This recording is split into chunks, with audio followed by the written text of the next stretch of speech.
Okay, class. 5 points sa akin ang makakasagot neto. Ano ang pangalan ni Rizal? Ma'am. Yes, Scarlett? Rizal Park. Anong Rizal Park? Jose Rizal yon. Diyos ko, mga bata ngayon. Siya ang pambansang... Ma'am, siya ang pambansang opa. Siya ang pambansang bayani natin. Anong pinagsasabi nyo? Oh, kompletuhin nyo to. Ang kabataan, ang pag-asa ng busan. Mali! Bayan! Pinagluloko nyo ako, ha? O eto, ano ang sinulat na libro ni Jose Rizal? Ma'am, El Filibusterismo. Imnida. Tama na sana eh. Naloloko na kayo sa K-pop at K-drama na yan, ha? Last na talaga. Ayusin nyo na. Okay, class. Last question. Sino ang kapatid ni Rizal? Kapatid ni Rizal? Ma'am. Eto, sure na ako sa sagot ko. Yes, Scarlett. Ang kapatid ni Rizal Park ay si... si Sandara Park.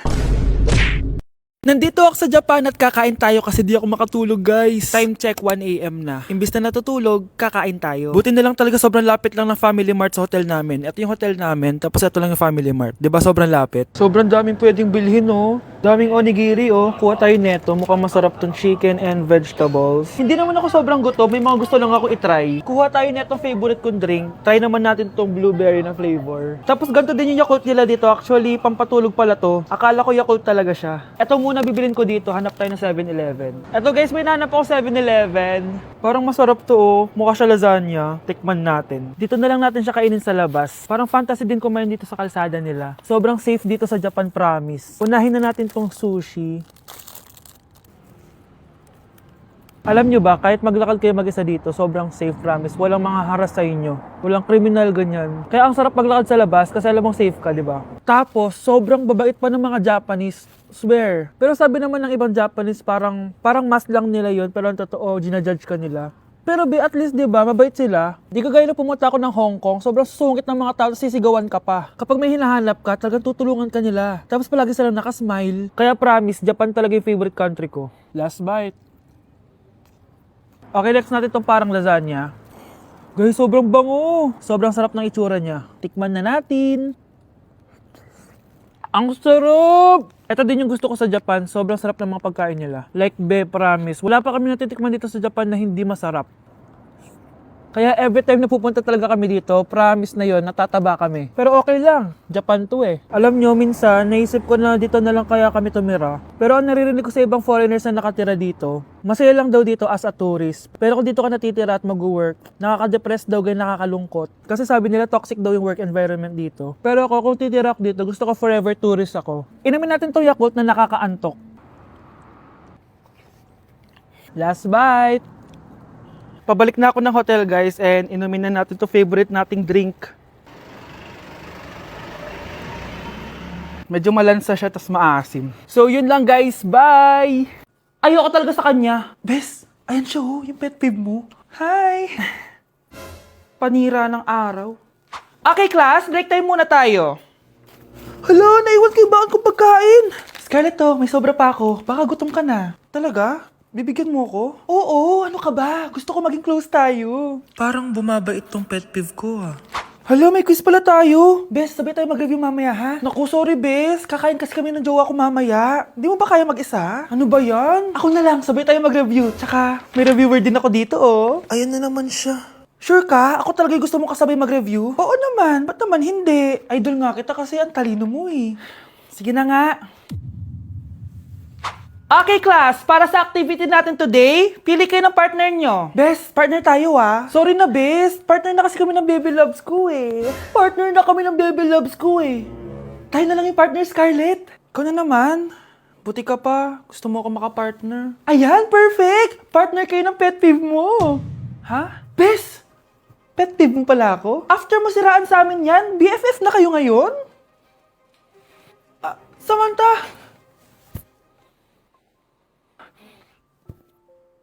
Samantha, magpapaliwanag ako. Oh, ba't nandito ka? Pet peeve mo ako, di ba? Umalis ka na. Oo, pet peeve kita. Dati. Kasi ang sungit mo sa akin eh. Tapos palagi mo ako iniinis. Alam mo kung bakit? Kasi gusto kita. Ha? Wala, never mind. Samantha! Annyeonghaseyo! Guys, sobrang lamig! Nasa Korea na ako! At syempre, ano pa bang gagawin natin? Titikim tayo ng convenience store snacks! Guys, hulaan nyo kung nasan ako, walang ganito sa Pilipinas. First time ko makakatikim ng mga pagkain sa convenience store dito sa Korea. Grabe, sobrang dami din pagpipilian dito. Guys, ito daw yung kinakain ni Jungkook sa live niya, so tikman natin kung masarap. Guys, simula bata daw si Jungkook, ito yung favorite niyang iniinom, so tikman din natin. Hala, si Jungkook! Akala ko na hospital ka. Resurrection, ang muling pagkabuhay. Annyeonghaseyo! Hala ka, may Korean guys, oh. May mga hotdog din, no? Tikman natin yung mga hotdog nila kung masarap. Guys, may nakita ako, matcha siya na pandesal, tas may ulam siya sa loob. Tikman natin kung ano lasa.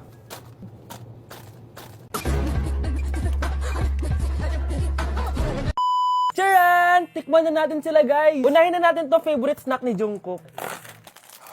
Kancho daw yung pangalan nito, guys. Tikman na natin. Sarap! Honey Bunch! And syempre, di natin pwedeng tikman nang wala si Jungkook. Jungkook imnida.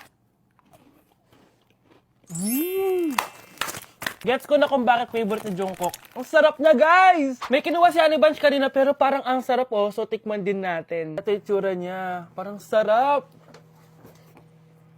Manghang. Masarap siya.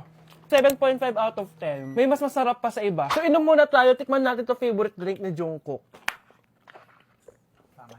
Lasang banana. Pero hindi siya masyadong matamis, which is I like. 8.5 out of 10 to sa akin. So, next naman natin tong hotdog.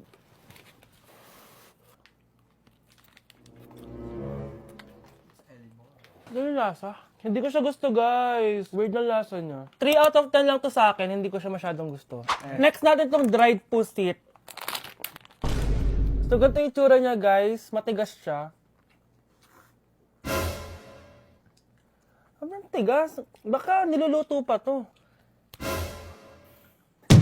Eh, grabe. Alam mo yung mga ginangat-ngat ng aso? 1 out of 10. Hindi ko siya nakain, tapos wala rin siyang lasa. Next natin to matcha na siopaw na may ulam sa loob. Unang kagat, guys.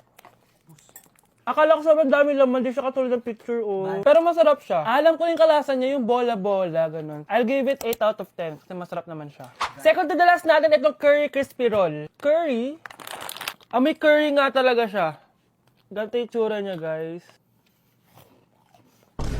Uy, ang sarap! Magugustuhan mo siya. Oo nga. Guys, masarap siya. 9.5 out of 10 to sa akin. Okay, guys, last natin. Magkukurya ba tayo na hindi nakakatikim ng bulldog? Guys, natatakot ako kasi maanghang talaga to. Hindi siya maanghang, guys.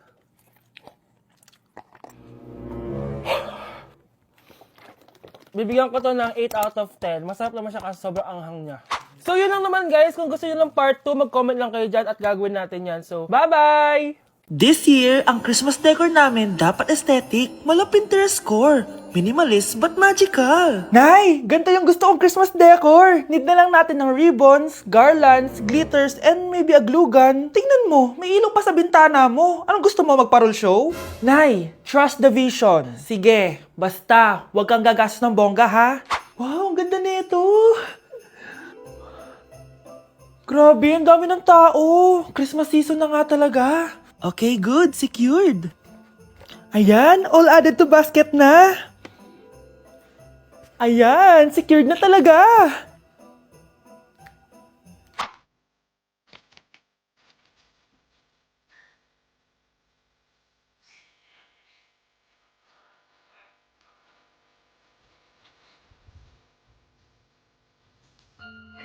Anak, paubos na yung ribbon, no? O, eto, ribbon ng cake. Same color naman eh. Pwede na yan. Nay, masisira yung tea. Magkaiba yung sukat, to. Nay, ba't mo inopin yung electric fan? Mainit kasi. Ay, Diyos ko, ang kintab ng pusa. Ang gulo na tuloy. Gusto ko lang naman maging maganda to eh. Anak, maganda naman oh. Tingnan mo. At least, nagkaroon tayo ng mother-daughter bonding. Parang okay naman. O, di ba? I'm the OG interior designer.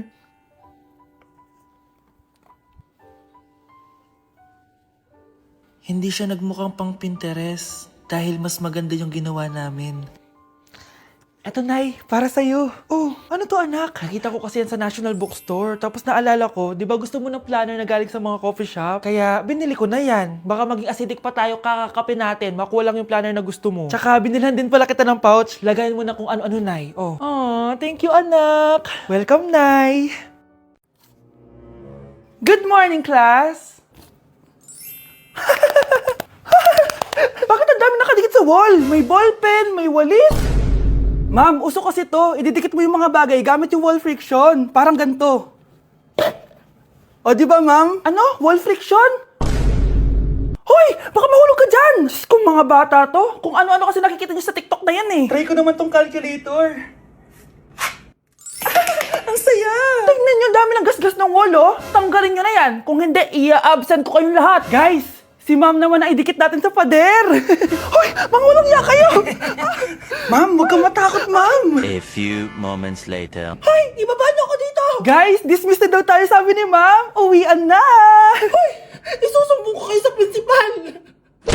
Day 1 sa Pinas! Eme. So kakauwi lang namin galing Japan, 2 linggo din kami doon. At December 12 ngayon, alam nyo ba kung anong meron? Pag nahulaan nyo, di pwede na kayo maging manghuhula. Mali! 59th monthsary kasi namin ni Honey Bunch, tapos nag-request ako na kumain kami sa labas. Kaya naman, tara, ayain na natin siya. Honey Bunch, excited ka na ba? Huy! What? Ano ba? Ano problema mo? Gutom na ako! O tara na, kumain na tayo. Let's go! Guys, nag-aabordo na tong kasama ko kaya kumain na tayo. Tara na! Dito nga namin napiling kumain sa Chili's. Nag-crave kasi kami na something new pero sobrang sarap. Ito nga pala yung mga in-order namin, yung baby back ribs. Sabi ko parang ang sarap nito, itong fajitas. Tapos sabi ko kuha din tayo ng dessert, yung high and mighty pie. Unang napansin ko yung ganda ng ambience ng store nila. Habang sineserve nga yung mga pagkain, ayan no, sobrang saya na ni Honey Bun. Tululaway talaga mga be. Kita niya naman na sobrang tender at humihiwalay na talaga yung meat sa buto. Grabe, unang kagat ko pa lang, heaven na. Tignan ko na lang kung magreklamo pa tong isa. Next naman namin tinry itong fajitas. Nirarap pala to guys. Ilalagay mo lahat yan, tapos maglagay ka ng sauce, tapos sabay-sabay mo kainin. Nung kinain ko to, iba-iba yung nalalasahan ko pero ang sarap ng combination. Hindi na nga rin nagpahuli tumikim to si Honey Bunch. Tignan nyo naman ang reaction niya. At sinerve na nga itong high and mighty pie. Grabe, tignan nyo naman. Nung tinikman ko siya, para siyang ice cream, tas meron din siyang peanut sa loob at chocolate. Grabe talaga to, parang bata oh. Kailangan pang subuan. Grabe guys, sobrang busog na ako. Guys, kasama namin yung anak namin, oh. Masarap ba yung kinain mo? Loaded na nga ako, may baby na ako. Sinong baby? Hello? Hala. Lagot. O ano, di ka nagalit, di ka nagutom? Hindi na. For me, sobrang sarap at babalik-balikan talaga namin ng Chili's. Craving satisfied talaga, kaya kayo, itry nyo na. Orderin nyo na rin yung baby back ribs, fajitas, at high mighty pie from Chili's. So yun lang guys, bye! Yuck! Ang cheap naman ng uniform nila. Mukhang maasim. Walang class. 2025 na, Android pa din ang cellphone. Kahit siguro Messenger, naglalag dyan. Ang ganda nga ng uniform, ang sasama naman ng ugali. Naka-iPhone ka nga, talo ka pa din naman sa ML. Ipabuhat yarn. Ang baho siguro ng classroom nila, no? Tapos nag-aagawan pa sa electric fan kasi wala naman silang aircon. Feel ko pinapalo sila ng teacher nila kapag nagkakamali sila. Ang boring siguro sa classroom nila. Mas masaya pa rin talaga sa public school, no? Balita ko, mga korap mga magulang niyan. Kaya madaming pera. May araw din kayo, men. Nakatikim na kaya sila ng steak? Feel ko hindi nila afford. Nakatikim na kayo ng pagmamahal sa magulang? Oh, sa pool! How dare you? Isang pitik ko lang, tumba ka na. Pipitik ka pa lang, tumba ka na. Tara na nga,